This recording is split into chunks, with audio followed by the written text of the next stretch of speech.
Shalom, selamat pagi buat pemirsa yang mendengarkan firman Tuhan di pagi hari ini.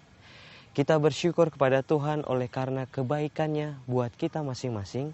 Karena berkat pimpinannya kita boleh menikmati hari yang baru, di pagi yang baru di mana Tuhan mengizinkan kita untuk menikmati hari yang indah bersamanya. Dan di pagi hari ini kita berada di alam ciptaan Tuhan, alam yang indah yang menggambarkan karakter Allah bahwa Dia adalah seorang pencipta yang luar biasa.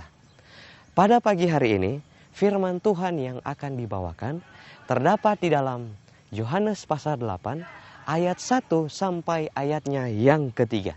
Dengan judul perikop perempuan yang bersinah. Tetapi Yesus pergi ke Bukit Zaitun. Pagi-pagi benar, ia berada lagi di bait Allah dan seluruh rakyat datang kepadanya. Ia duduk dan mengajar mereka.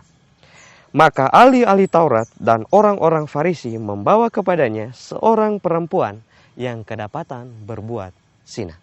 Saudara-saudara sekalian, di dalam Alkitab kita mendapati informasi di dalam cerita Yohanes pasal 8 ayat 1 sampai 3, di sana ada Yesus, ada perempuan bersinah, dan ada ahli-ahli Taurat serta orang-orang Farisi.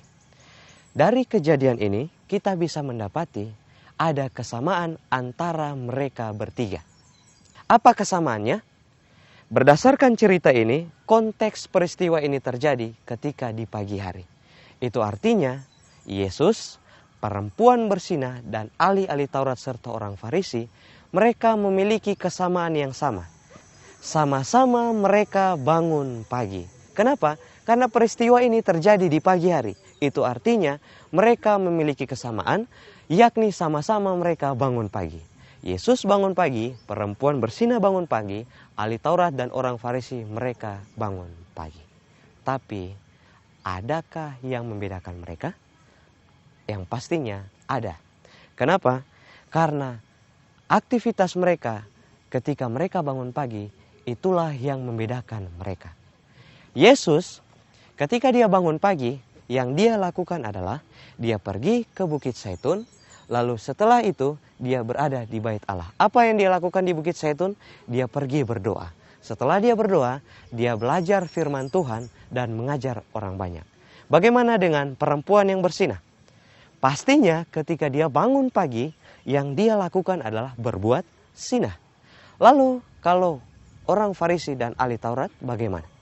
Mereka bangun pagi, tapi aktivitas mereka adalah sibuk mencari kesalahan Yesus. Jadi Yesus ketika bangun pagi, dia berdoa, dia belajar firman Tuhan. Perempuan bersinah ketika dia bangun pagi, pagi-pagi sudah buat sinah. Kalau orang Farisi dan ahli Taurat ketika bangun pagi, yang mereka lakukan adalah mereka sibuk cari kesalahan orang. Pertanyaan saya untuk saudara-saudara sekalian yang mendengarkan khotbah atau firman Tuhan pada pagi hari ini adalah, apa aktivitas yang saudara-saudara sekalian lakukan ketika saudara-saudara bangun pagi? Apakah kita sama seperti Yesus ketika bangun pagi, kita belajar firman Tuhan, kita berdoa? Atau yang kita lakukan ketika kita bangun pagi sudah berbuat dosa, sama seperti perempuan melakukan dosa? Bagaimana dengan orang ahli Taurat dan orang Farisi? Kita melakukan hal yang sama. Manakah aktivitas yang saudara lakukan? Bangun pagi seperti Yesus, atau bangun pagi seperti ahli Taurat dan orang Farisi, atau bangun pagi sama seperti perempuan yang bersinah? Biarlah firman Tuhan yang singkat ini boleh membawa motivasi di dalam kehidupan saudara-saudara sekalian yang mendengarkan. Karena ketika kita hidup di dunia ini, kita hidup penuh dengan pergumulan, kita hidup penuh dengan masalah, dan membuat kita merasa jauh dari Tuhan. Yang membuktikan kita hidup dekat dengan Tuhan adalah ketika kita bangun pagi berhubungan dengan Dia, dan ketika kita bangun pagi merenungkan firman Tuhan. Dan biarlah firman Tuhan ini boleh membawa motivasi iman, menguatkan iman saudara-saudara sekalian untuk hidup dekat dengan Tuhan, untuk hidup bergaul dengan Allah, hidup bersama dengan Tuhan ketika kita berada di dunia ini. Kiranya Tuhan memberkati saudara-saudara sekalian, saya bawa dalam nama Yesus. Amin.